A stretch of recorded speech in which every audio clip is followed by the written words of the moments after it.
This is the message na dapat marinig mo kung pinili ng ex mo yung third party over you. Simple lang to. Anong nawala sa'yo?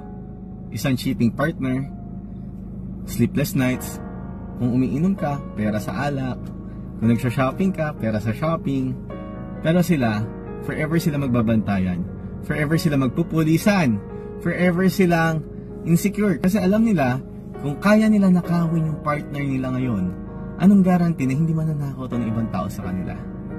And karma will always be sleeping next to them. Alam nila, karma is awaiting. Alam nila, hindi nila maiwasan yung karma. Ikaw, you have an opportunity right now to improve yourself, be better, and carry on. 8 bilyon ng tao sa mundo, hindi ka maubusan. You have an opportunity to pick a better person and to be a better person.